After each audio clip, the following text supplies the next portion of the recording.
Good morning. It's good to be with everyone here in this basement. My name is Dylan Lang. I'm Standards Manager with Samtec.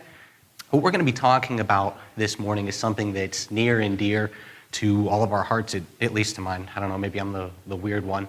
That is participation in open standards. This affects the majority of us, and really in the wide variety of standards we've seen this morning, from VITA to SOSA to PICMIG, this deals with all of these types of standards. So what we're going to be discussing are 5 different problems that are common to really any standards development organization, and how through different strategies we can move through those and continue the development process. So we all know that embedded systems and technology offer flexible design and opportunities while driving bleeding edge technologies. But in order to develop these technologies, obviously, we need standard development groups to do this. And it's obvious that we're going to face some sort of conflict, some type of problem as we go through these. However, in open standards, we know that the biggest benefit of these is that they are open. Anyone can get involved in these. However, when there's no active participation, that's where we kind of take the benefit of being open out of it. Really, if we're not getting involved, we're no better than a closed standard or even a de facto standard. Obviously, with so much participation going into open standards, that's not something that we want to happen. The reason for this so many times is pretty simple. As opposed to actively participating in a standard, oftentimes we end up observing. What do we mean by that? On so many different calls and standard development groups, all of us at times are guilty of it, that instead of actively participating, we're observing. We may be sitting on the call, we may be looking at our screen, but are we really sharing something? Are we bringing something to the table that represents our company, something that's going to benefit the industry, or are we just listening in? Oftentimes this affects how standards are being developed, how the workflow is moving. So that's one of the biggest obstacles that we see right now. And through these 5 problems that we're going to discuss this morning, we're going to see how active participation is the key to solving these.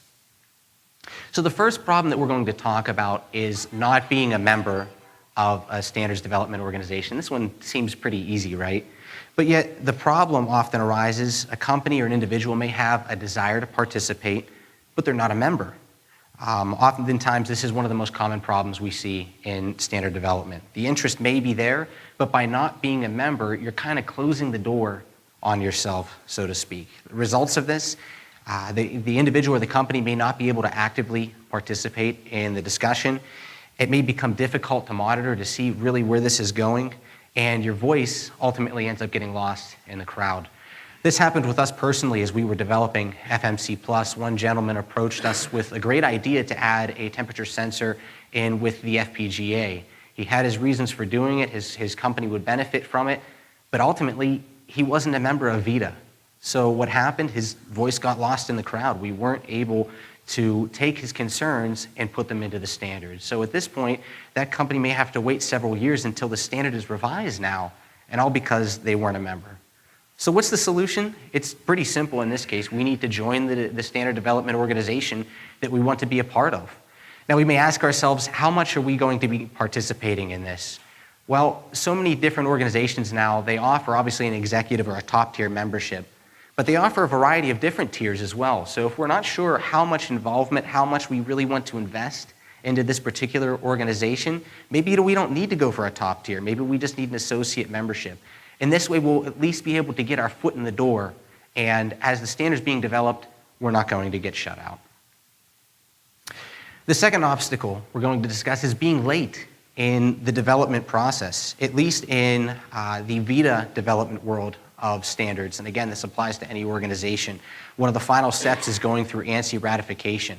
Oftentimes, as we finish up our different standards and loft them to the public through ANSI, concerns and comments come in at the very end of the process. We think we're in the clear, we think it's done, and that ends up not being the case. So this ultimately presents a problem, and that it delays the standard. The industry, the individuals may have a deadline for this, but by coming in late, it's pushing all of that back. So the solution for this, we need to get involved early.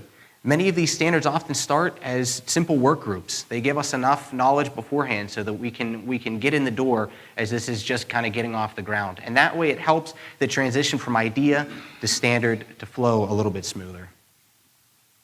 The third obstacle or problem that we face is not building a solid team. The team needs to be dedicated to developing a standard. And what do we mean when we say dedicated? So many of these companies now that get involved early are often the ones that offer the idea to begin with, or maybe one that's supporting that company. The key is that they're willing to see it through to the end. Oftentimes in the life cycle of standard development, the interest may wax and it may wane, but these companies, these individuals are there throughout the entire process. Oftentimes this is the only way to truly finish these standards. What happens when you don't have a dedicated team? Oftentimes the standard may be left incomplete or it may get delayed. Again, when we were developing FMC Plus, the same thing happened. The standard was delayed for 2 years because the standard passed from team to team to team.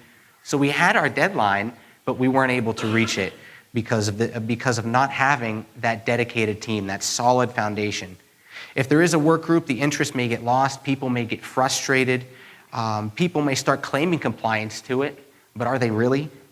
Oftentimes within VITA, a standard may fall asleep. It may become a Z-VITA standard that needs picked up off the ground, or ultimately the standard may be shut down. So the solution for this, from the very beginning, if we're starting a standard or if we're trying to pick one back up that's kind of been let go, advertise what kind of experience you need. Do you need double E's? Do you need mechanical engineers? Do you need help legally? What do you need to be able to get this moving again? That way you can build that solid foundation, and as you move towards the end of the development process, you don't have to worry about it collapsing. The fourth problem that we face, lack of interest. At times we may have a great idea, but people may just not be interested in it. They may even want to see the changes, but do they have the bandwidth to be able to contribute to that? If there is a work group, oftentimes decisions, because there isn't much interest, they may have quick decisions, there may be dissension in the group. It's not balanced because the correct individuals, and companies aren't present there. This is especially difficult for new standards as they try to get off the ground. You need that interest in order to move them forward. So what's the solution here? We need to take action. So many of these times when there's not interest, we're spinning the tires, we're going in circles. We need to be able to take action. What do we do? What are the difficult decisions that we need to make? Some of the tools that we often use within VITA are ballots. We can ping the market and ask, is this worth starting? Is this worth taking this from a study group now to a standard, or maybe a standard that's dropped off? Is it worth starting this again? This way we can answer those difficult questions. Maybe it is yes, and we can get started again. Or maybe we have to be honest and say no. Is the market really ready for this? Oftentimes what happens is when it's not, a few select companies get stuck with all the work, and this could go on for months or even years. Ultimately, the efforts may become fruitless. So how much better to use these tools available to us from the beginning to determine if there's really interest there. And the final obstacle, number 5, that we're going to consider is conflict. You may say to yourself, well, in any standard development organization, you're bringing in a variety of different companies and trying to standardize to come to one central idea. Of course there's going to be conflict. But what happens when you can't standardize? Well, that productive conversation goes from productive now to destructive. If unresolved, it can create different problems. People start representing their company's needs instead of really what does the industry need. And again, the results are the same. The effort may be abandoned or even shut down. So what's the solution here? Oftentimes this lies with the chairman, those driving the committee. They need to take the bull by the horns, so to speak. If conversation is productive, oftentimes these concerns can be alleviated through comment resolution, maybe through further sidebar meetings. In all of these embedded standards that we're involved in, there's such a wide array, a vast network of experience. We don't necessarily need to stick to just our work group to try to solve the problems. There are so many people within this room that have years of experience working in this field. Can we go to them? Can we see if they've done something similar to this in the past? How did they confront it? Oftentimes, at the end of the day, the chairman may need to draw a line in the sand. If conflict is not coming to a resolution, what are we doing with this? Is this the decision we're going to make or not? That way, it forces us through the conflict so we can move forward. So as is the case with so many system standards, or embedded standards, many of these are system-based. So then where does the connector fit into this? Well, connector history within embedded open standards has changed. Why do we say that? Years ago, many system developers would put together their requirements mechanically, electrically. After that, they would come to the connector vendor and say, this is what we need you to do. These are the protocols, these are the data rates we need you to reach. And it really put a large burden on us to be able to deliver. Now the roles have kind of been flip-flopped, so to speak. By getting involved early, by involving connector manufacturers early on in the standard process, we are able to then help the system developer to meet their needs. So many of the new standards going on today, or revisions, are based around higher data rates, new protocols. By involving us early, we can give you the solutions that you need. And we ultimately benefit from this balanced approach. When we go into standard development, it's not entirely dominated by system guys. It's not dominated by connector guys. Rather, we work in harmony to be able to finish the standards together. This also allows for healthy competition within the market and benefits all businesses involved. So through active participation, we foster internal growth, and that's not just within VITA.